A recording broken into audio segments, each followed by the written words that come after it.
My name is Lorna Ashby. I'm 41. While my grandma lay sedated in a hospital bed, my parents quietly changed her medical power of attorney and backdated it to look like she had signed it. When I found the papers, my mother said, "You're not part of this family's decisions." As if I'd never been part of this family at all. I didn't argue. I went home and opened the lining of my grandma's coat, the one she had sewn shut years ago, the one she told me to open only if her own children turned on her. What I found inside meant I only needed to make one phone call. 3 days later, my parents walked into her hospital room to finish their plan. They froze at who was already standing there. But to understand how one phone call from the daughter they tried to erase could destroy everything they built, I have to take you back to the beginning, to the promise my grandma made me swear to keep, no matter what. If this is already sitting heavy in your chest, take a second to like and subscribe. It helps these stories reach more people who need them. And drop your city and local time in the comments. I love knowing where you're listening from. I'm Lorna. This is the story of the coat my grandmother trusted me with. Let's go back. The bell over my shop door has a flat note, like it gave up trying to be cheerful years ago. I've never replaced it. That morning, it rang at 7:40, and a woman came in holding a wedding dress folded over both arms like something asleep. "The hem tore," she said. "It's tonight." I took the dress. The satin was warm from her car. I find that people bring me things at the worst moment of their day. A split seam an hour before a funeral, a button gone before an interview, a lining coming apart on the morning everything depends on. I fix what other people tear. That's the work. You don't notice a seam until it fails, and then it's all you can see. I run a small alteration shop in Providence. My name is on the window in gold letters my grandmother helped me choose. Inside, on a hook behind the counter, hangs a gray wool coat that does not belong to any customer. It's my grandmother's. It has been waiting there for repairs for a long time, and I have been finding reasons not to finish it. I told the woman her dress would be ready by 4. She believed me, because people believe seamstresses. We are quiet, and quiet reads as safe. Some seams, I was told, never to open. I learned to sew at my grandmother's kitchen table when I was 7. Adeline Ashby had hands that never hurried. She'd thread a needle in one motion and hold the fabric up to the window light, turning it so I could see where the stitches caught and where they didn't. "A seam that shows isn't a seam," she told me. "It's a scar. We want the kind that holds when no one's looking." I asked her how you'd know a seam was good if no one could see it. She smiled at that. "You'll know. The thing it's holding stays together. That's how." I thought she meant sewing. We were not a warm family, the Ashbys. My mother, Diane, had a way of praising me that left a bruise. At Sunday dinners, she'd tell her friends I was so good with my hands, the way you describe a useful tool you kept in a drawer.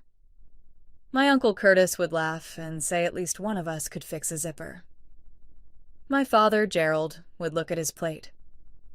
I'd sit at the end of the table with the sewing kit I carried everywhere, and I'd let it go, because letting it go was easier than the alternative. "Leave the big things to us, honey," my mother said once, when I offered an opinion about my grandfather's care. I was 36. She said it the way you'd shoo a child from a hot stove. Big things, like Grandma. It was Grandma who pulled me aside, the autumn I turned 37, and changed the shape of everything without my knowing it yet. We were in her sewing room. She'd taken my hand and pressed it flat between both of hers, which she never did. "If anything ever happens to me," she said, "I want you to open the cuff of my gray coat, the left one. You'll know how. You taught yourself on harder things than that." I started to ask what she meant. "Only if they ever turn on me," she said. "Not before. Promise me." I promised. I didn't ask why. To understand why I let so much slide for so long, you have to go back to 2009, the year my grandfather died. I was 24. I'd been close to him in the wordless way of people who'd rather work side by side than talk. He taught me to drive, and I altered every suit he owned because his shoulders had narrowed with age and he hated the way new ones fit. When he passed, I assumed I'd help. I'd sat with him in the hospital. I knew which tie he wanted. My mother had it handled. That's the phrase she used.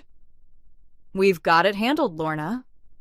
The funeral, the arrangements, the order of who spoke. I offered to take in his good Navy suit so it would sit right on him one last time, and she said the funeral home would manage that, and they didn't, and he was buried in a jacket that gaped at the collar. I noticed. I'm sure no one else did. I sewed his suit anyway, the night before, alone in my apartment, and then had nowhere to bring it. I hung it in my closet. It's still there. I have never been able to give it away or explain why.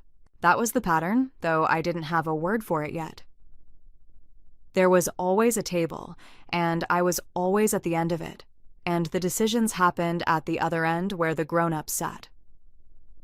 Birthdays, holidays, the year they decided to sell my grandfather's tools without asking if I wanted any. Each time I told myself the same thing. Maybe this time they'd see me. I kept hoping. That was my mistake. Hope made me patient. And patience, in a family like mine, looks exactly like permission. But there was one person who never sat me at the end of the table. My grandmother saved me the chair beside her. She let me help with things no one else was allowed to touch. Her button box, her good shears, the coat. Especially the coat. The gray wool coat was older than I was. She wore it every winter and half the autumns, and twice a year she brought it to me for what she called maintenance. A loose button, a frayed cuff, the lining easing away at the shoulder. My mother offered, more than once, to take it to the dry cleaner downtown. "Lorna handles my coat," Grandma would say. Flat, final, no room in it. My mother didn't like that. I could see it in the way her mouth went thin, but she let it go, because it was just a coat, and there were bigger things to manage. Only Lorna touches the coat. There was a woman at my grandmother's 80th birthday. I didn't know. Older, silver hair, pinned back, sharp eyes. She sat beside Grandma the whole afternoon, and the two of them talked low, heads together, in the way of people who'd been finishing each other's sentences for 40 years. At one point, Grandma caught me watching. "An old friend," she said when I came over. "Bea, you'll meet her properly someday." Bea took my hand and held it a beat longer than a stranger would. "I've heard a great deal about you," she said, and something in how she said it made me think she meant more than my hemlines. Then she was gone, and I forgot her the way you forget a face at a party. Someday came sooner than I thought. The first real scare was the following winter. Grandma fainted in her kitchen and went to the hospital with a hairline fracture in her wrist and a word I'd never heard a doctor use about her before: confusion. She came home in a week, but something had shifted, and at the dinner that followed, my mother set down her fork and said the thing that started all of it. "I'll take it from here." She meant the doctors, the appointments, the medications. That's what I heard. That's what she wanted me to hear. She meant all of it. Over the next few years, my grandmother went into the hospital 3 times. I want to be careful here, because the truth of what was happening to her mind is not tidy, and the people who hurt her would later use that untidiness as cover. Some mornings she was completely herself, wicked, funny, correcting my French seams from across the room. By afternoon, she might not know what year it was. The doctors had a phrase for it: good days and bad days. Lucid intervals, one of them called it, and I held on to that word like it meant she was still in there. She was. She just couldn't be summoned on command. I learned this firsthand because I started visiting at odd hours, when no one was scheduled. My mother had taken over the visiting calendar, a printed grid taped to Grandma's hospital door, my mother's handwriting in every square. She needs rest, Lorna. Don't crowd her. So I came at the edges. Early mornings before the shop, late after closing. I'd find Grandma awake sometimes, watching the door like she was waiting. Sharp some mornings, never on demand. One evening in early spring, she looked right at me and called me Diane. I held still. I've learned that you don't correct them in that moment. You let it pass, you stay in the room, you keep your voice level. So I said, "I'm here, Grandma," and took her hand. Her eyes cleared. Something behind them came back into focus, and she squeezed my fingers hard enough to hurt. "Lorna," she said, "I know who you are. I'll always know." She always knew. They were counting on the days she didn't. It was around then that my Uncle Curtis started coming around more. Curtis, who hadn't visited his mother in 2 years, suddenly had questions. He found me in the hospital corridor with 2 coffees he hadn't offered to share. "Hey," he said, "you ever look at Mom's accounts? Somebody should be managing those. All that money just sitting there." I said I hadn't. Just thinking out loud. He sipped his coffee. "She's not exactly tracking her statements anymore. Somebody should, right?" He smiled when he said it. He wasn't asking about her health.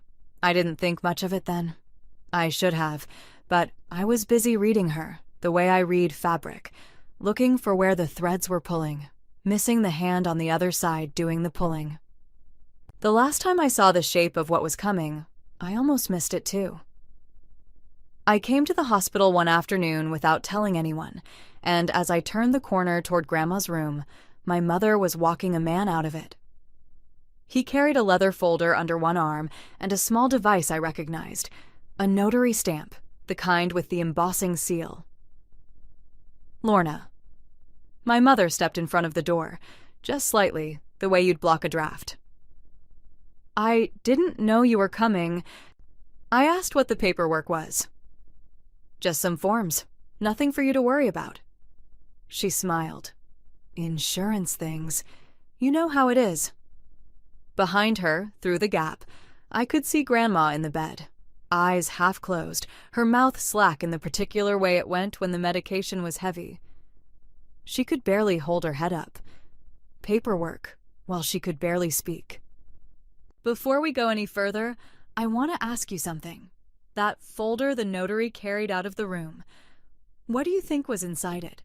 Take a second and tell me in the comments what you'd have done if you'd seen your mother walking a stranger out of a sedated woman's hospital room." I'll tell you what I did, but first, you need to see what I found 3 days later, because it's worse than I let myself believe. They were building something while she slept. It was a Sunday, the 5th of April, when I found out what. My mother had asked me to help sort through some of Grandma's things at the house. Grandma was still in the hospital, but Diane had already started going through her rooms, which should have told me everything. I went because she asked, and because some animal part of me still lit up when my mother needed me for something. We worked in the den. Boxes, old tax folders, the sediment of a long life. My mother handed me a manila folder marked "Household" in her own block letters, and told me to see if any of it could be tossed. She'd been emptying the house for days, sweeping papers into whatever folder was nearest, and she passed me this one without looking twice. I opened it at the kitchen counter while the coffee brewed. It wasn't household anything. It was a legal document, 3 pages, with my grandmother's name at the top and my mother's name in the section labeled Agent. A medical power of attorney.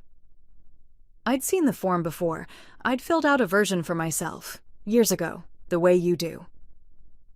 My eyes went down the page the way they go down a seam, looking for the flaw. I found it in the language. The principal, being of sound mind and acting voluntarily, does hereby appoint of sound mind. My hands went cold around the page. I'd sat in that hospital room. I'd watched her lose my name and find it again in the space of a minute. I knew what her mind could and couldn't do now, and it could not do this, could not read 3 pages of legal language and understand what it was signing away. Sound mind. The week I'd watched her lose my name. I looked at the date. And that's when my mother came into the kitchen, saw the folder open in my hands, and reached for the coffee pot like nothing in the world was wrong. "Are you almost done in here?" I held up the document. I asked her, as evenly as I could, when Grandma had signed this. "When she was able to." My mother poured her coffee. "We had it properly notarized, Lorna. It's all legal. Honestly, I don't know why you're holding it like that." I said Grandma couldn't have understood it. Not now. My mother set the pot down, and the warmth went out of her face like a light switched off. There 1 second, gone the next, no transition. That was the thing about my mother. The tears, the warmth, the wounded look, they all ran on a switch. "You're not part of this family's decisions?" she said.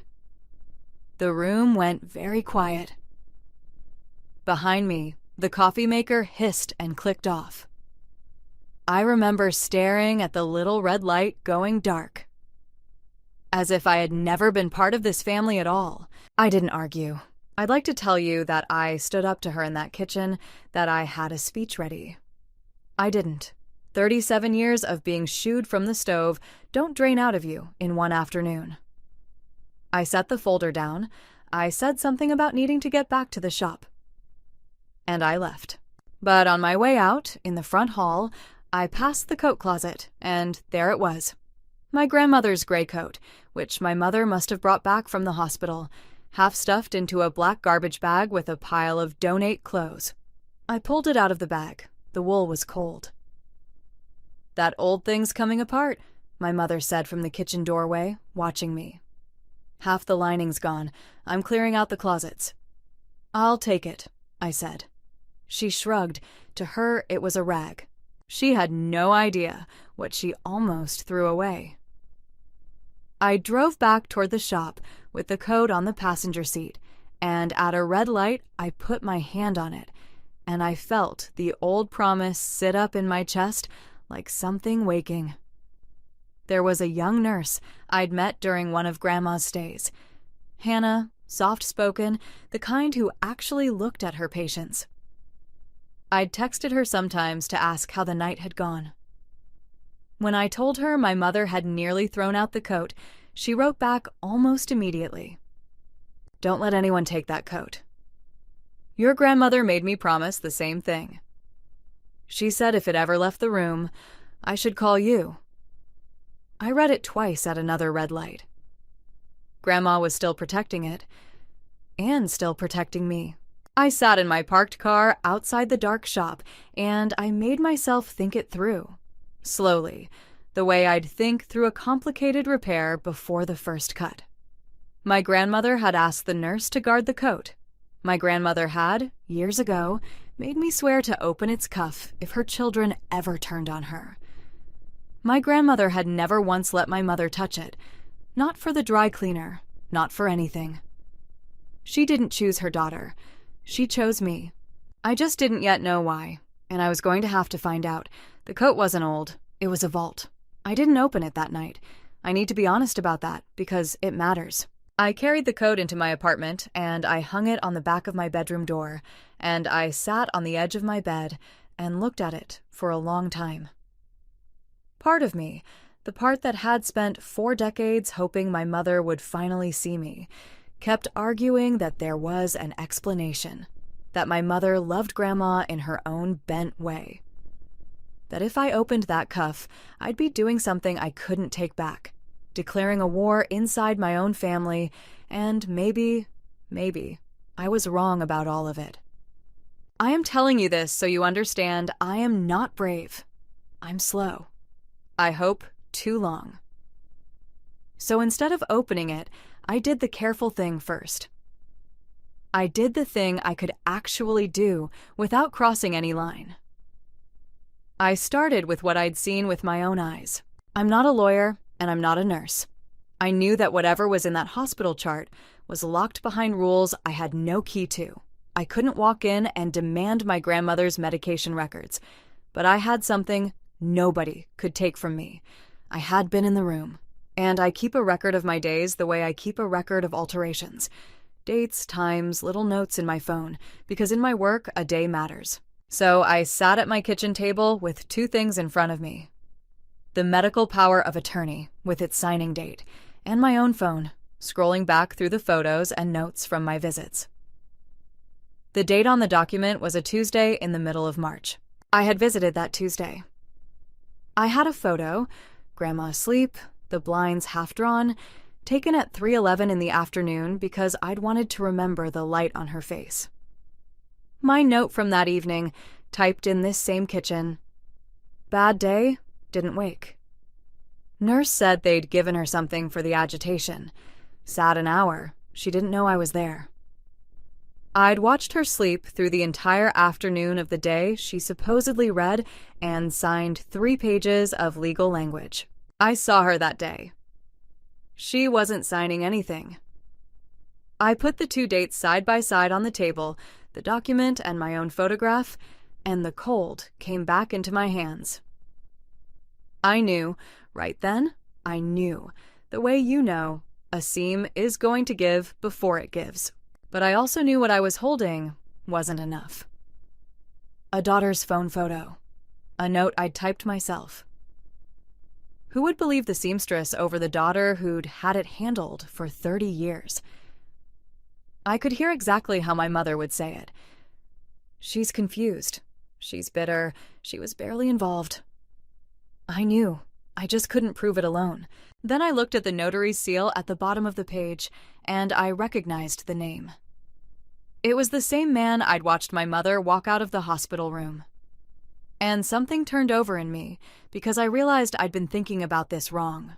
The notary hadn't done anything to my grandmother. The notary had only stamped what he was told. Somewhere in that hospital, my mother had presented this. Had said, I'm sure, that her mother had signed it willingly, in a clear moment, and would the notary please verify? The notary believed her. Why wouldn't he? She's a respectable woman. She cries on cue. The notary wasn't lying. My mother was. My mother built the lie. The stamp just carried it. That changed what I needed. I didn't need to catch a criminal. I needed someone with the standing to pull the truth out of a system that wouldn't open for me. And I needed to know whether my grandmother, back when her mind was whole, had left a door I could walk through. I found the rest of the answer while I was looking at Curtis. A cousin of mine, Denise, called that week to check in, which in my family means to gather news. She let something slip, the way people do when they think they're being kind. It's good Curtis is finally stepping up with your grandmother, she said. Lord knows he needs the distraction with the business going under. Did you hear? He's in real trouble. Owes everybody. I said I hadn't heard. Don't say I told you. A pause. He needed money yesterday, that one. I hung up and sat very still. Now the rush made sense, because there had been a rush. I could feel it in the backdated document, in the notary summoned to the bedside, in the way my mother had started clearing out closets before her own mother was cold. Somebody needed this finished, fast, and Curtis needed money yesterday. And then I remembered the rest of that Sunday. Before I left the house, I'd gone back into the den for one more look at the boxes, and my mother had been on the phone in the other room. I'd caught her half of it through the doorway. It'll clear Friday, Curtis. Friday, I told you. A pause. I know you need it. We finish this Wednesday, the transfer goes Friday, and then it's done. No more delays. I went back to the documents I'd seen at the house, the ones in the household folder I'd flipped past too quickly. There'd been more than the power of attorney. There'd been a form to add a co-signer to my grandmother's savings accounts, and a directive limiting aggressive intervention, and a transfer scheduled to finalize on a Friday. The Friday was the 10th of April. 5 days from the Sunday, I'd found the folder.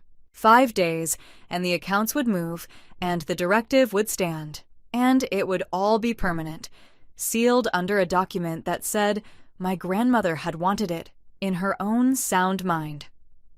5 days to undo a lifetime. And I still hadn't opened the coat. I went home that night and stood in front of it again. The promise had been waiting years for this exact moment, only if they ever turn on me. And they had turned, and still I stood there with my hand on the cuff, afraid of what saying yes to my grandmother would cost me with everyone else. Then I thought about her sleeping through the afternoon of the day they said she'd signed. I thought about the garbage bag. I'd hoped for years. Hope was over. I got my smallest seam ripper from my kit. And I sat down with the coat across my knees, and I found the cuff of the left sleeve, where the stitches were just slightly newer than the rest. A different hand, an older hand, hers. Every date pointed one way. She never agreed. The thread she'd used was carpet thread. Heavy, waxed, the kind that doesn't give. She'd wanted this to hold until someone deliberately came for it. I worked the ripper under the first stitch. It was slow. My hands, which do not shake when I'm setting a sleeve into a wedding gown an hour before the ceremony, would not stay still. I had to stop twice and flatten them on my knees. The cuff opened along a seam 4 inches long. Inside, folded into a flat packet and wrapped in a scrap of muslin to keep the ink from bleeding into the wool, were 2 things. The first was a folded note in my grandmother's handwriting. Not the shaky hand of the last 2 years. The old hand, upright, certain, the way she wrote when I was a girl. I unfolded it under the lamp. Lorna, if you're reading this, then the thing I feared has happened, and they've turned on me the way I always knew they might. I'm sorry you had to take a seam ripper to my good coat to find this. I knew you'd be the one. You always finished what you started. Call B. Beatrice Calloway. Her number is below. She has the rest, and she has the standing to use it. Do not try to fight them alone, my girl. You are never alone. I made sure of it years ago, while I still could. A good seam holds when no one's looking. So do the people who love you quietly. I read it 3 times. The lamp buzzed. Somewhere outside a car went by, and then the street was silent, and it was just me and her handwriting and the smell of old wool. Her handwriting, steady, from before she started to slip. The second thing in the packet was a photocopy, folded in quarters. I opened it and smoothed it flat on the table. It was a medical power of attorney. My grandmother's, dated more than 4 years earlier. The autumn I'd turned 37, the same season she'd pressed my hand between hers and made me promise. And in the section marked agent, in clean type, was a name. Beatrice Calloway. Below it, in my grandmother's old upright hand, she'd added a line the form didn't ask for. My true agent. My true wishes. This stands unless I revoke it in writing, in front of witnesses, in my own clear mind. I sat back. She had planned for this. Years ago, while she was still entirely herself, my grandmother had looked at her own children and seen what they might become, and she had quietly built a second seam, one that would hold when the visible one failed. She'd named a person they'd never suspect. She'd hidden the proof somewhere only I would go. And she'd left me the one instruction that mattered.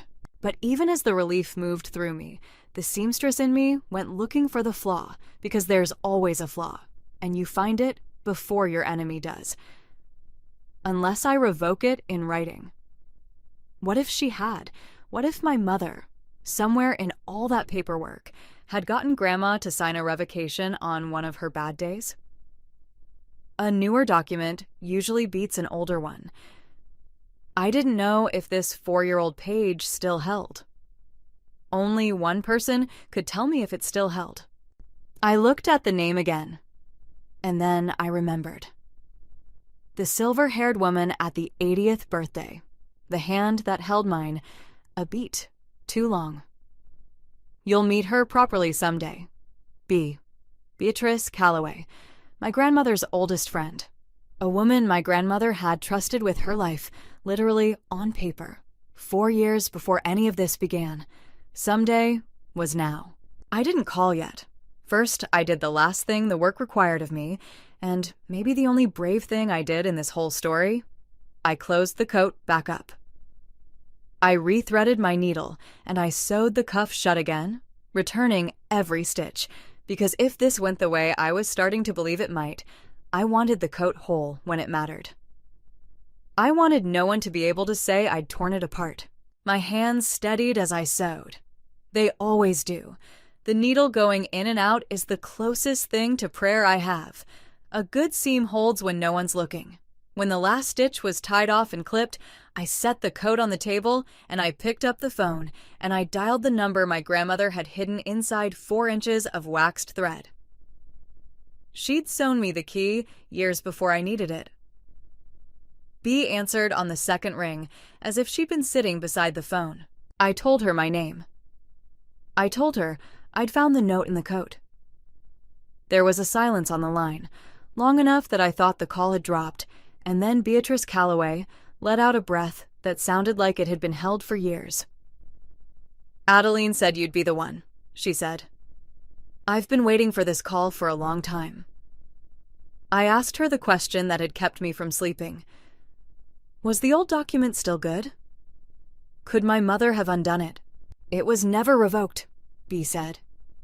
Her voice was calm and it was certain, the voice of a woman who'd spent a career in hospital corridors. I'd know.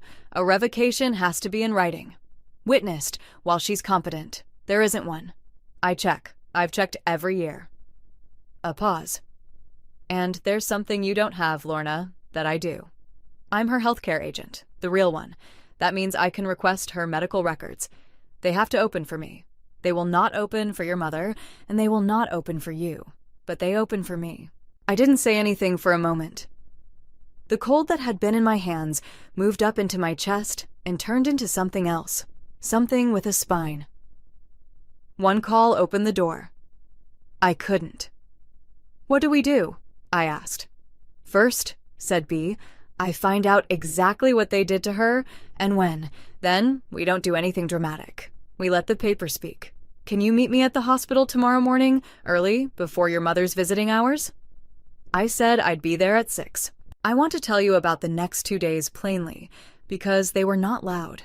There were no shouting matches, no confrontations in parking lots. There was a 70-year-old retired nurse with reading glasses on a chain, sitting at a small table in a hospital records office, going through pages with a steadiness I will never forget. B requested the chart as my grandmother's legal agent, and they gave it to her, because the law she'd been named under is older and stronger than anything my mother had cooked up in a panic. She turned the pages slowly, and about 20 minutes in, she stopped and turned the chart around so I could see, and put one finger on a line. It was the medication administration record. The Tuesday in March, the same Tuesday as the document. And there, in the hospital's own logging, times, dosages, the initials of the nurse who'd given it, was the record of my grandmother being sedated for agitation at 11 that morning, and again in the early afternoon.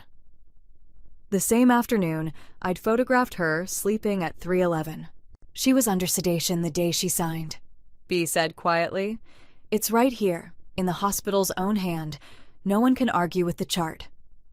The chart didn't lie. People did. We had it now. We had the old power of attorney, never revoked, naming B. We had the hospital's own record, proving my grandmother was sedated on the day my mother claimed she'd signed, willingly, of sound mind. The newer paper, the one my mother had built her whole plan on, was the weaker one. It had been from the start. It just took someone with the right to lift the chart to prove it. That evening, B did something I didn't expect. She came up to my grandmother's room with me, and she stayed. It was late. The visiting calendar on the door had my mother's handwriting in every square, and not one of those squares was filled that night.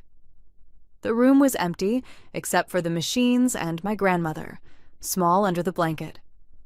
Bea pulled a chair to the bedside and took Grandma's hand the way you take the hand of someone you've known for 40 years, and she didn't say anything performative, didn't narrate her own kindness. She just smoothed the blanket and refilled the water cup and sat. Around 10, my grandmother surfaced. Her eyes opened and found Bea's face, and something in her relaxed. "You came," she said. "Course I came," said Bea. "Where else would I be?" Grandma's gaze drifted to me and held and cleared. "I'm still here," she whispered. Still here, still hers to decide. I left the hospital that night, knowing what was going to happen, and knowing I would let it happen quietly. The way Bea said, the way Grandma would have wanted.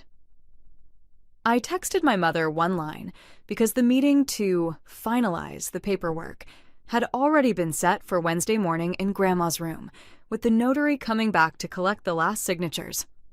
I wrote, "I'll be there Wednesday." She wrote back, "Good. It's time this was settled. We'll all be there." They thought they were closing it. One call set against 5 days. And the call was going to win. In the days between, the family closed ranks. Word got around. Lorna's making trouble. Lorna's upset about the paperwork. Denise called again, less friendly this time. And Aunt left a voicemail about how hard this was on my mother, how I shouldn't make it harder. "Why make this hard, Lorna?" my mother said when she called Tuesday night, her voice doing the wounded thing. "We're all just trying to do what's best for her. Hard. I was the only one in the family telling the truth, and I was the one making it hard. I didn't tell her what I'd found. I didn't tell her about Bea, or the chart, or the coat. I'd learned something from my grandmother, finally, after 37 years. A good seam doesn't announce itself. It just holds. There was one moment, that Tuesday, that I keep. My father called. Gerald, who never called. He cleared his throat 3 times and asked how I was holding up. And then there was a long pause, and he said, "Lorna, this thing with your mother, maybe we should—" In the background, I heard my mother's voice, sharp. "Gerald, who are you talking to?" "Nobody," my father said. "Wrong number." And he hung up. He looked away. He always did. He'd been looking away at the end of that table my whole life. I didn't hate him for it. I just stopped waiting for him. The Friday deadline sat out ahead of all of it like a cliff edge.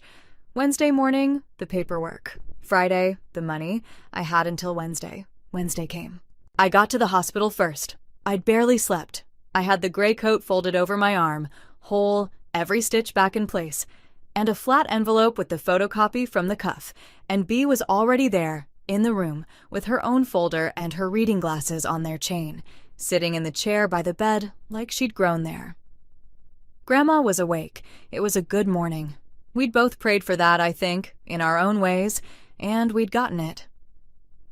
I set the coat across the foot of the bed. Then I waited for the door to open. They came in together at 9. My mother first, in her good coat, the notary a step behind her with his leather folder. Then Curtis, then my father trailing, and behind them 2 of my aunts and a cousin and Denise. 7 of them, because my mother liked an audience for things she'd already decided, and because nothing in our family was ever really private. They filed in talking, my mother mid-sentence about where everyone should sit. And then she saw Bea. My mother stopped so suddenly that Curtis walked into her shoulder. The notary nearly dropped his folder.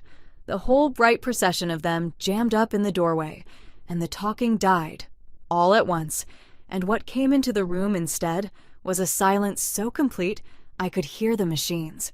My mother's eyes went from Bea to me, to the gray coat on the bed, to my grandmother, sitting up, awake, clear-eyed, and back to Bea. Nobody moved. Bea stood up.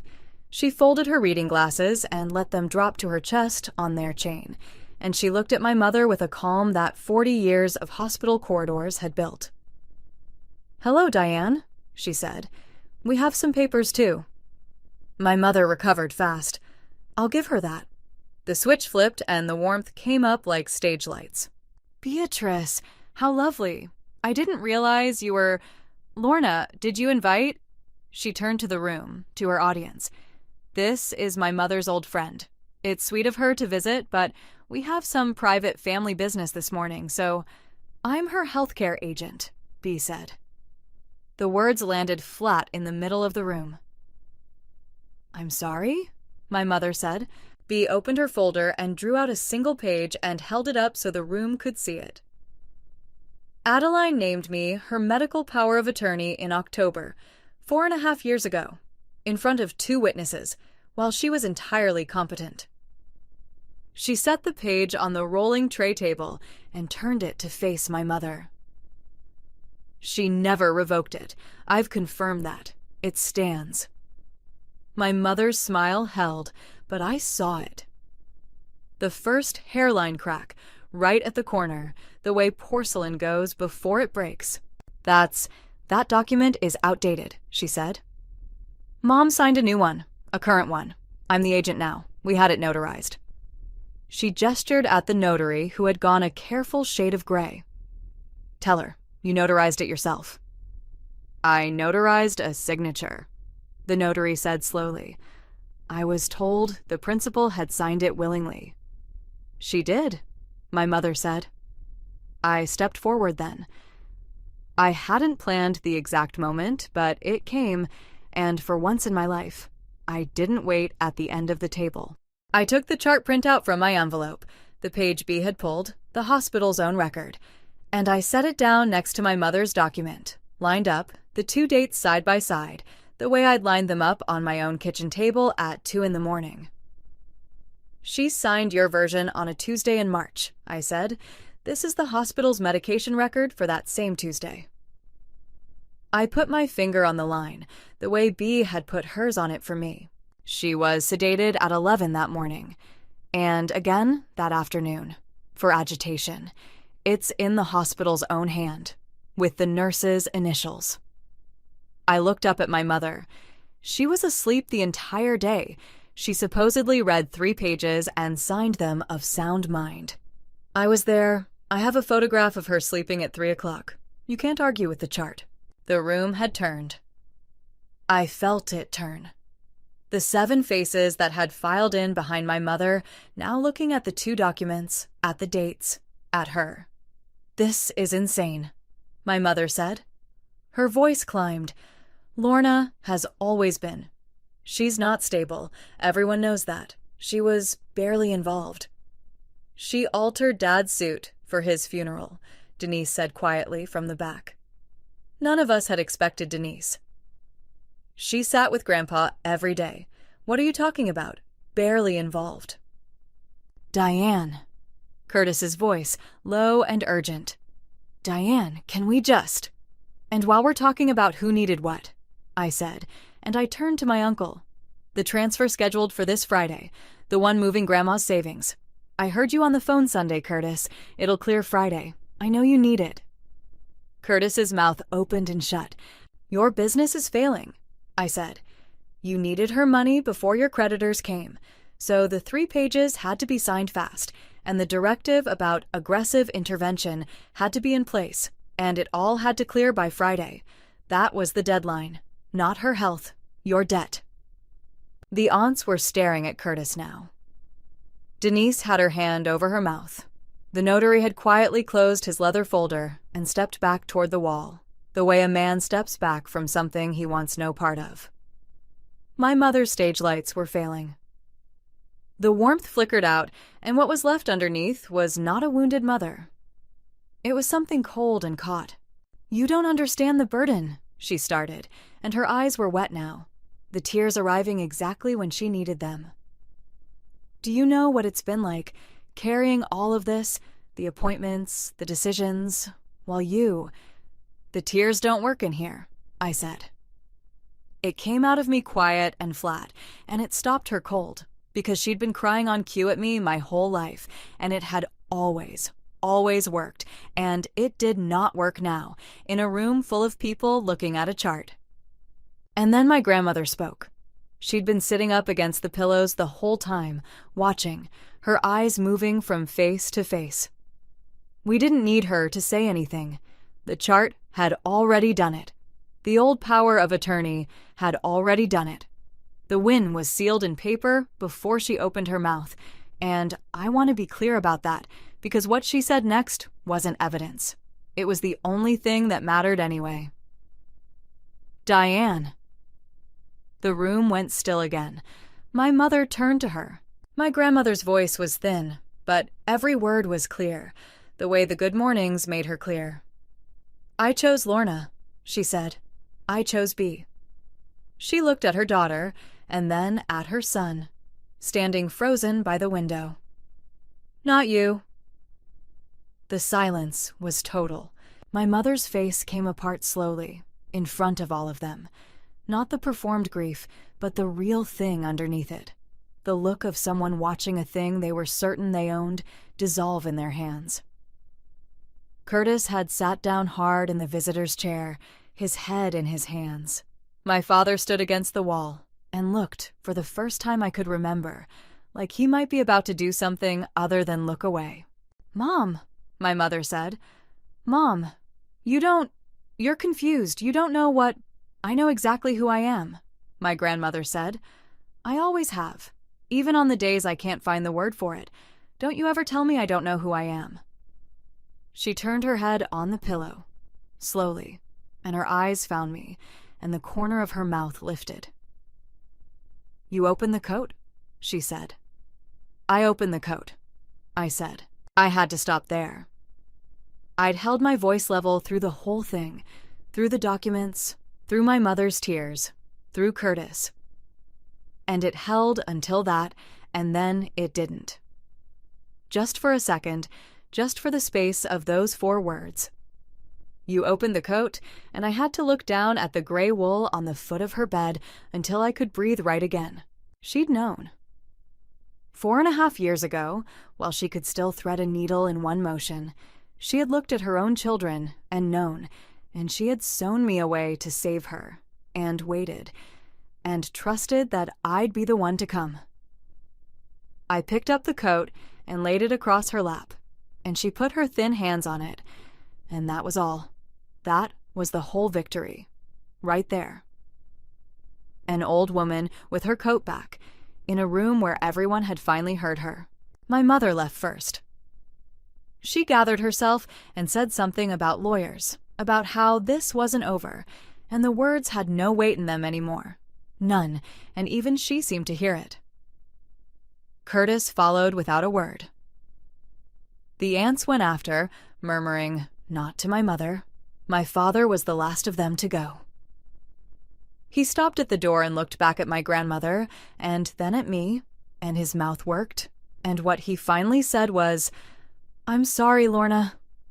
It was 37 years too late and far too small, but he said it, which was more than he'd ever managed, and then he was gone too.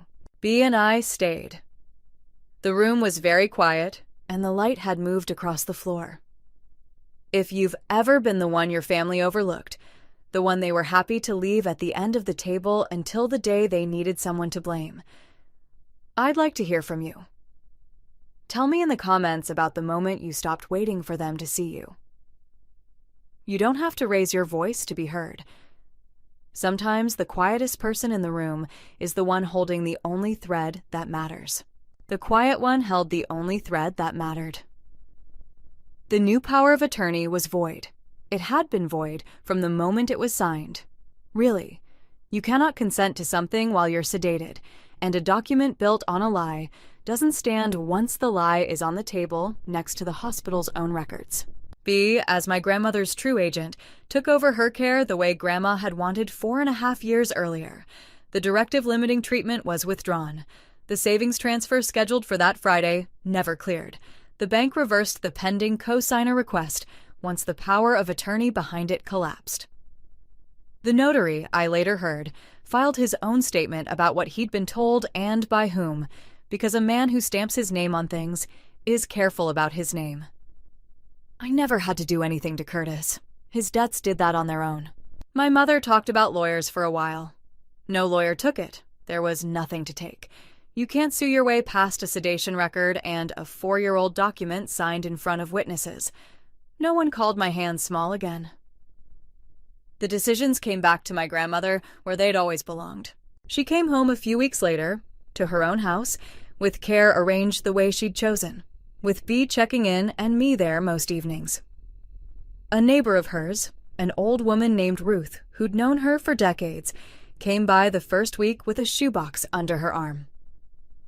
Inside were spools of thread, dozens of them, every color, wound neat. "Your grandmother lent me these over the years," Ruth said, pressing the box into my hands at the door. "One at a time, whenever I ran short. I kept meaning to give them back. She'd want you to have them now." I keep that box on the shelf above my sewing machine next to my grandfather's funeral suit, which I finally understood I'd never given away, because some things you hold on to until they mean what they're supposed to mean. In the evenings that spring, when she was up to it, my grandmother and I sewed together at her kitchen table, the way we had when I was 7. Her hands weren't steady anymore. Mine had gotten steady enough for both of us. She'd point, and I'd stitch, and sometimes she'd drift and call me Diane, and then come back and squeeze my hand. "Lorna, I know. I'll always know," and I'd say I knew she knew. The gray coat hangs in her front hall now, where it belongs, whole, every stitch in place. You'd never know one of those seams had ever been opened. That's the point of a good one. My grandmother was right about that, the way she was right about most things. She just meant more than sewing. A good seam holds when no one's looking. So do the people who love you quietly. She'd sewn the truth into the only thing they thought was worthless, and handed it to the one person they were sure didn't matter.